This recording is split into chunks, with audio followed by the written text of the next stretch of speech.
Good morning, all of you.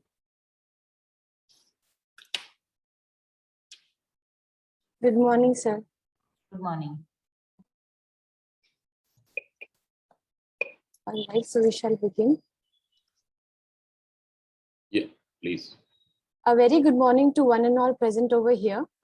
I, Alicia Thomas, Assistant Professor, Department of Law, Prestige Institute of Management and Research, Indore, welcome you all to the inaugural ceremony of the National Virtual Seminar on exploring the challenges circumscribing the environmental laws and policies in India, organized by Department of Law, Prestige Institute of Management and Research, Indore.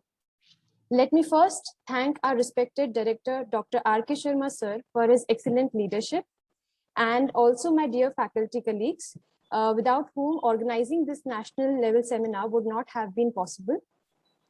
The theme of the seminar is environmental laws, whereby we will be exploring different dimensions of the field throughout our sessions ahead. Since last few decades, our planet is experiencing unprecedented challenges due to climate change, floods, forest fires, wildlife crimes, and whatnot.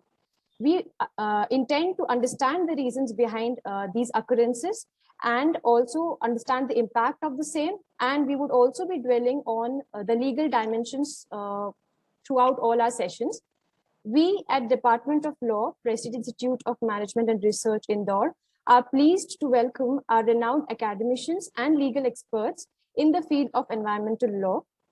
Before proceeding with the introduction of our resource person, I request Dr. R.K. Sharma, sir, Director in Charge, Department of Law, Prestige Institute of Management and Research, Indore, to address the gathering. Please, sir. Thank you, Alicia. Good morning to all of you. Dr. Madhuri Parekh, Director and Dean, Institute of Law, Nirma University. Dr. Rumi John, Assistant Professor, National Law University, Jodhpur. Madam Shama, Director, CWT Program, Wildlife Conservation Society. Mr. Rohan Cherian Thomas, Assistant Professor, National Law University, Jodhpur. Mr. V. Surya Narayan Raju, Assistant Professor, Hidayatullah National Law University. Madam Pradeepti Bharadwaj, Lead Trainer, Legal Wildlife Conservation Society. All the participating delegates, dear students, my faculty colleagues, ladies and gentlemen, I welcome you all in this 3 days environmental law seminar, which will be taking place in coming 3 days. We at Department of Law, Prestige Institute of Management believes that the continuous discussion regarding the current issues, the burning issues, should always be there, and students should always be addressed and should always be given information regarding these issues, because these issues are not only concerned to an individual, it is concerned to the entire society, or we can say all the nations of the globe at large. So environmental law is having more importance in present scenario than ever before. And being a student of law, they should all know and should have information, should have knowledge of laws related to environment, because this is, I think, is a global issue, and it has got a lot of impact in future. So with this, I welcome you once again, and I hope, and not only hope, I am confident that after 3 days, all the participants will have a lot of inputs regarding environmental law. So thank you one and all. Thank you so much, sir. I would also like to welcome Ms. Ritupriya Gotu, Deputy Director, Department of Law, Prestige Institute of Management and Research, Indore. Thank you, ma'am, for gracing our occasion, this occasion. Let me now have the pleasure of welcoming our esteemed guest speakers. First, I would like to welcome Dr. Madhuri Parekh, Director and Dean, Institute of Law, Nirma University. Dr. Madhuri Parekh is currently Director and Dean at Nirma University, Institute of Law. She has been working at Institute of Law since 2007. Her areas of interest are environmental law, forest law, legal research, and law of torts. She is engaged with research activities in the area of environment and forest law. She has presented papers at the national and international conferences and seminars within India and also outside India. She has completed 2 projects funded by the Gujarat Ecological Commission on the issues related to implementation of the notification of coastal regulation zones. She has published a number of papers in reputed journals. She is also the recipient of several awards for her research and teaching contribution. She is also a member of the International Association of Public Participation. At present, she has been working on effective management of stockholders in implementation of sustainable development goals. She has been working in the area of the role of public participation in environmental decision-making process in India. We welcome you, ma'am. Now, ma'am, I request you to address the gathering. Thank you, Alisha. And thank you, Sharma sir, for inviting me in this event. First of all, I would like to congratulate you for organizing this event because it is much needed at this hour. There are 2 areas which are emerging in law. One is the arbitration and one is the environmental law. The area of environmental law is emerging because now there are many disputes, many compliance related disputes and all, and many people who are involved in the processes, they also need clarity on that point.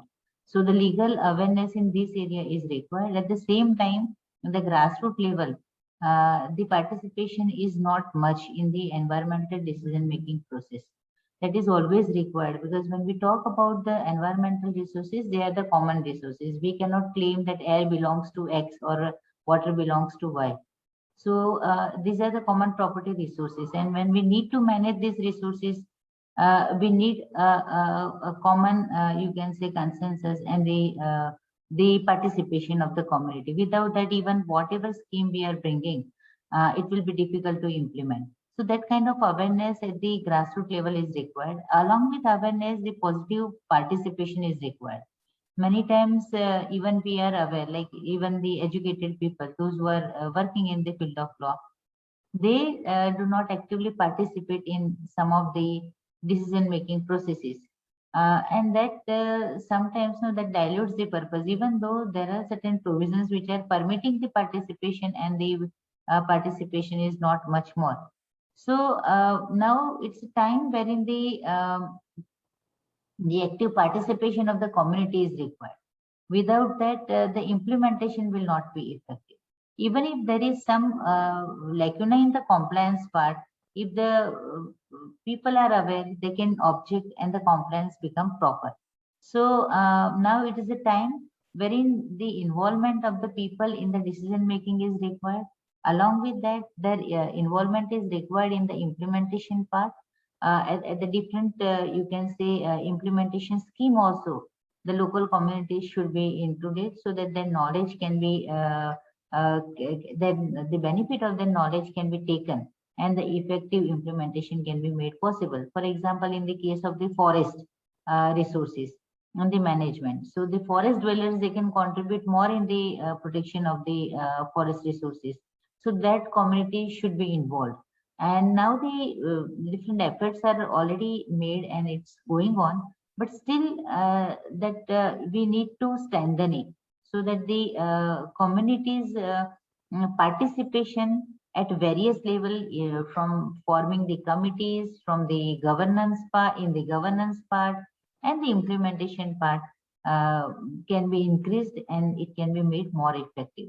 So if we focus on sustainable development goals also, the inclusive approach is focused in one of the goals. And when we talk about justice will not be possible without the active participation of the community. So I'm going to speak on that based on some of my experiences, which based on my visits to certain areas of Gujarat and the data collected from that visits. So I'll share my experience on that. But I can say that it's a wonderful platform to exchange our thoughts and the experiences on various aspects of the environmental related matter. And thank you for giving me opportunity to share my experience. And I congratulate the organizing team again for organizing this wonderful event. Thank you. Thank you so much, ma'am, for your enlightening words, ma'am. Now, I would like to welcome our next guest speaker, Dr. Rosmi John, ma'am. Dr. Rosmi John joined the National Law University Jodhpur Faculty of Law in 2013, where she specializes in international economic laws and public laws. She holds her graduation BLLB degree from Mahatma Gandhi University, Kerala, with first rank, and LLM in corporate laws and international trade law from OP Jindal Global University with gold medal. She was a Savitri Jindal Merit Cum Means Graduate Scholar during the master's program and was awarded the first position in the Dean's List Award consecutively for 2 years. She holds her doctoral degree in international investment law and policy. Ma'am has won many accolades of national and international repute. Acknowledging her outstanding academic excellence, the Nani A. Palkhiwala Memorial Trust, Mumbai, awarded her prestigious Nani A. Palkhiwala Gold Medal in 2013. In 2015, the Hague Academy of International Law at the Peace Palace, The Hague, the Netherlands, has honored her with her distinguished Hague Scholarship for attending the summer session on private international law at the Peace Palace. Her alma mater, OP Jindal Global University, honored her with the Distinguished Alumni Award for exemplary accomplishments in professional work in 2019. Ma'am has been awarded the prestigious Shastri Indo-Canadian Fellowship for academicians, and she will be delivering lectures at reputed universities in Canada on renewable energy law. Ma'am is the Executive Director of the Center for Studies in Environment, Energy and Natural Resources, Law and Policy. She's Executive Chairperson of the External Initiatives, Chairperson of the ADR Committee, Faculty Coordinator of the Center for Studies in Global Trade Engagements and Negotiations, Faculty in charge of the renowned journal Trade and Law and Development, and she's also the member of IQAC cell at National Law University, Jodhpur. She is a frequent speaker at venues around the world and writes extensively on the issues of public and private law. We welcome you, ma'am. Ma'am, we request you to address the gathering.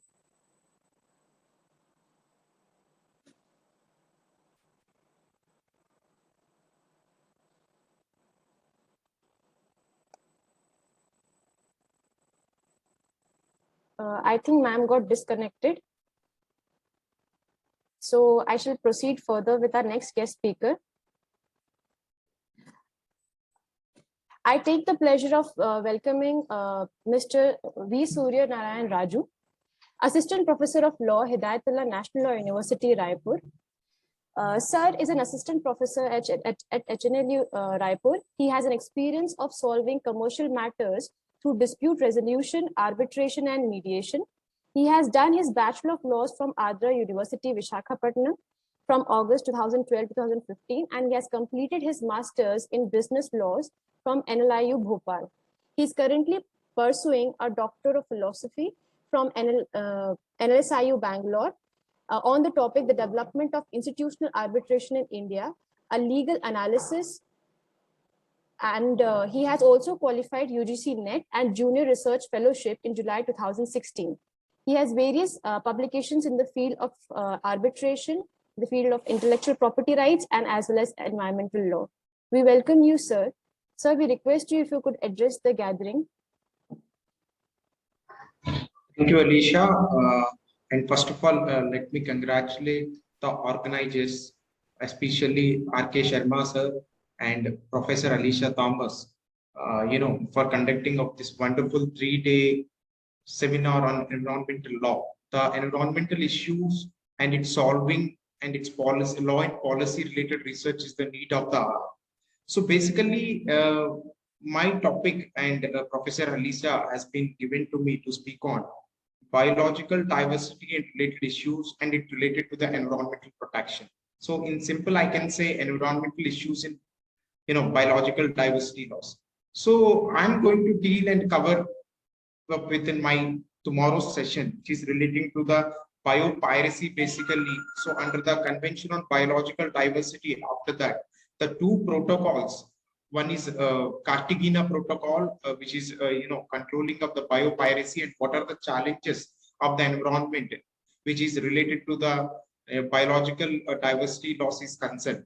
So, and the next one is Nagoya Protocol, the access and benefit sharing. Even the rightful benefit sharing, once which is not happened, that also lead to a environmental issues. So both biopiracy and access and benefit sharing, I would like to deal. And in total, apart from that, what is the role of national biodiversity authorities and state biodiversity boards and local bodies, in order to protect the environment, and particularly in order to protect the species is concerned. So that I would like to describe and deal with that. So once again, I would like to congratulate Professor Alicia and the Prestige Institute of Management Studies Indore for conducting this seminar. Thank you very much, Professor Alicia. Over to you. Thank you so much, sir, for sharing your wisdom with us and all our dear participants. Now I would like to introduce our next guest speaker for our event, that is Ms. Shyama Kuriakose. She is the legal head of Counter Wildlife Trafficking at Wildlife Conservation Society. Ma'am is an environmental lawyer with 10 years of experience in dealing with enviro-legal subjects ranging from biodiversity, wildlife and forest conservation and climate change to issues of environmental governance from the lens of gender justice and human rights. She holds an undergraduate degree in law from National University of Advanced Legal Studies, Kochi, and a master's from National Academy of Legal Studies and Research, Hyderabad. Currently, she is associated with Wildlife Conservation Society, India, and before that, she has worked with Vidhi Center for Legal Policy and Enviro Legal Defense firm in New Delhi. We welcome you, ma'am. Ma'am, we request you to address our gathering. Thank you, Alicia, and thanks to Prestige Institute for organizing this event. I'm really privileged to be a part of this gathering, and it's also a great opportunity to speak about this very pertinent subject to young lawyers, young students, given the importance of this subject. I would particularly be touching upon the role of conservation laws and how community conservation is interspersed in the legal framework of our country. So I'll be covering both laws and policies which cover conservation and try to throw some light on how communities can be a part of the conservation process, both legally and through executive decisions. So, for instance, I would be covering the Wildlife Protection Act, the Biodiversity Act, the Forest Rights Act, and then there are the 5th and 6th schedule areas where there are community involvements required.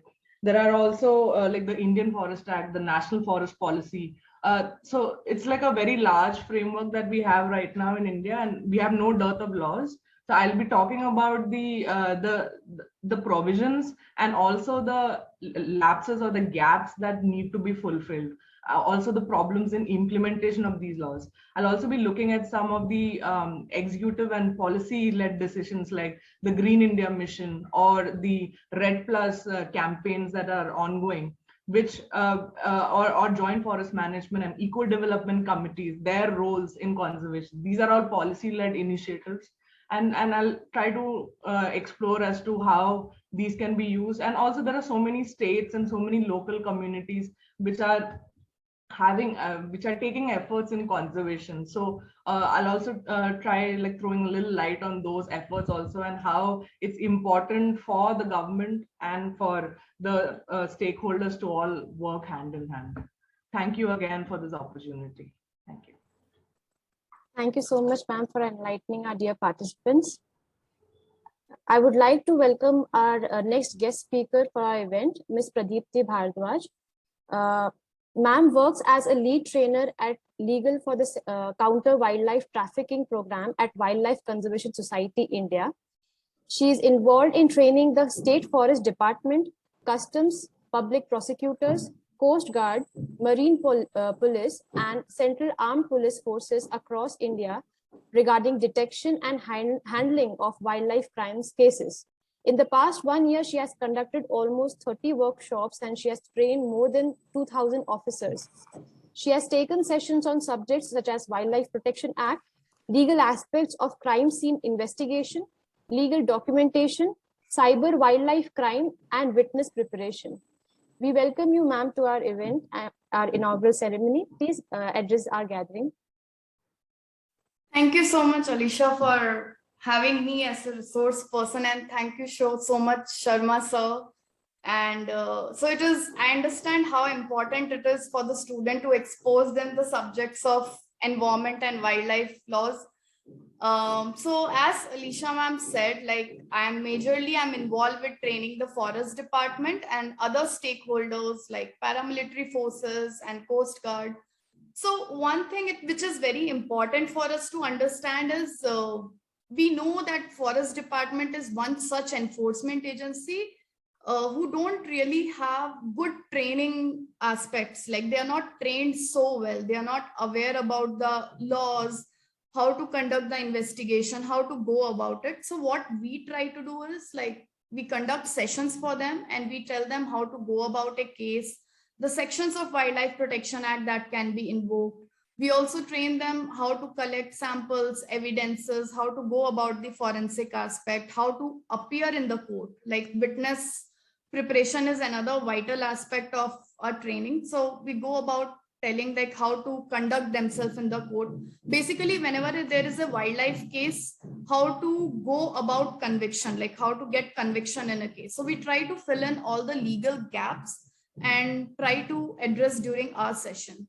So we should also be aware about the fact that when the practical aspect is very different from what actually is written in our law, right? There are a lot of issues which forest department faces on the field.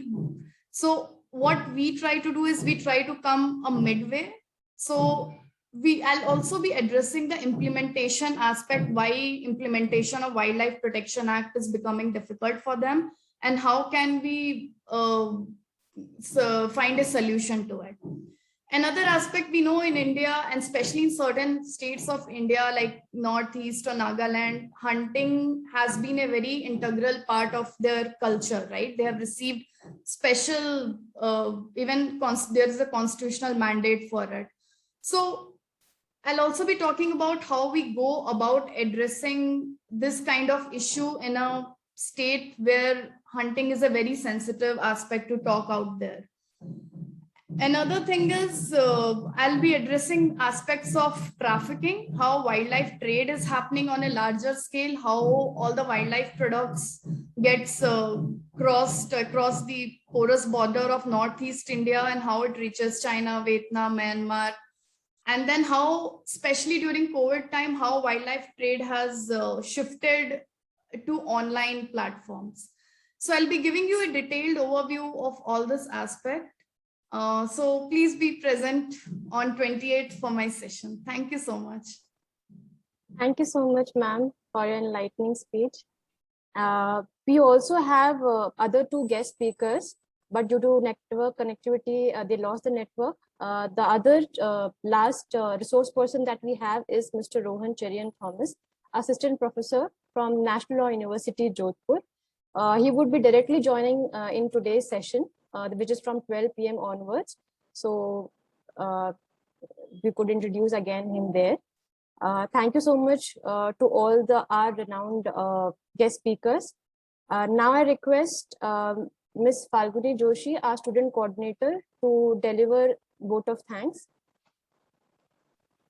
Thank you, ma'am. I, Falguni Joshi, student coordinator of 3 days National Virtual Environmental Law Seminar on behalf of Department of Law, Prestige Institute of Management and Research Indore, would like to express sincere gratitude to Dr. R.K. Sharma sir, Director in charge, Department of Law, Prestige Institute of Management and Research Indore, for his tremendous support and excellent leadership, without which this event could not have been possible. Thank you, sir. I would like to also extend my gratitude to Ms. Ritupriya Gurtu, ma'am, Deputy Director, Department of Law, Prestige Institute of Management and Research, for her guidance and support for smooth conduct of the event. We would also like to express our heartiest gratitude to our esteemed guest speakers for sparing their valuable time, gracing the occasion, and enlightening us with their words of wisdom, and joining us in our inaugural ceremony.